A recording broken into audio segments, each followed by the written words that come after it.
America ने 50 साल बाद लॉन्च किया चंद्रमा मिशन, उड़ान भरते ही आई बड़ी खराबी, रूस के लूना 25 जैसा होगा हाल। वाशिंगटन। चांद पर लैंडिंग के लिए लॉन्च हुई अमेरिका के पेरेग्रीन अंतरिक्ष यान में खराबी आ गई। यह अंतरिक्ष यान माउंट एवरेस्ट का टुकड़ा वैज्ञानिक प्रयोग पृथ्वी से संदेश और मानव अवशेष लेकर चंद्रमा की ओर जा रहा था, लेकिन उसके प्रोपेलेंट में समस्या आ गई। इसे बनाने वाली कंपनी एस्ट्रोबोटिक टेक्नोलॉजी ने इसकी पुष्टि की है। 50 वर्षों में यह अमेरिका का पहला चंद्रमा लैंडर है। सोमवार की सुबह फ्लोरिडा में यह स्थित यह अंतरिक्ष यान लॉन्च हुआ था, लेकिन लॉन्च के 24 घंटे से भी कम समय में ही यह मिशन खतरे में आ गया। अंतरिक्ष यान की लॉन्चिंग के कुछ ही घंटों के बाद एस्ट्रोबोटिक ने घोषणा किया कि मिशन खतरे में है। कंपनी की कहा कि अपने बूस्टर से अलग होने के लिए बाद लैंडर को एक समस्या का सामना करना पड़ा, जो संभवतः फ्यूल टैंक में खराबी थी। इसमें खराबी के कारण अंतरिक्ष यान को बैटरी चार्ज करने के लिए सूर्य की दिशा में नहीं किया जा सका।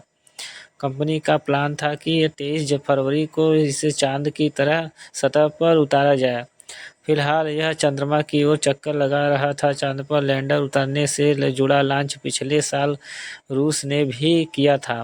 50 साल बाद रूस ने चांद के लिए मिशन लॉन्च किया था, हालांकि उसके लूना 25 वर्षों का कामयाबी नहीं मिली थी। एस्ट्रोबोटिक के अनुसार पेरेग्रीन की पहली तस्वीर में मल्टी लेयर इंसुलेशन एमेलाई कथित तौर पर गड़बड़ दिख रहा था। उनके मुताबिक प्रोपेलेंट में खराबी इसी वजह से हो सकती है। कंपनी ने बताया कि पहले कम्युनिकेशन ब्लैक आउट से गुजरने के बाद अब अंतरिक्ष यान की बैटरी पूरी तरह चार्ज हो गई है।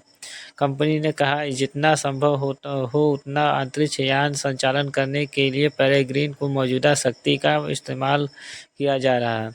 पेरेग्रीन के सोलर पैनल्स को सूर्य की दिशा में करने के लिए दूसरा तरीका वैज्ञानिकों ने इस्तेमाल किया। 40 घंटे चल सकते हैं ट्विटर। नासा के इसे लेकर ट्वीट किया, अंतरिक्ष कठिन है। हम प्रोपेलेंट में समस्या के मूल कारण की पहचान करने और इसका मूल्यांकन करने के लिए एस्ट्रोबोटिक के साथ काम कर रहे हैं। कंपनी ने सोमवार को एक बयान में कहा, ईंधन रिसाव के कारण पेरेग्रीन लैंडर ने एल्टीट्यूड कंट्रोल सिस्टम के थ्रस्टर्स को अच्छी तरह निर्धारित करना पड़ रहा है।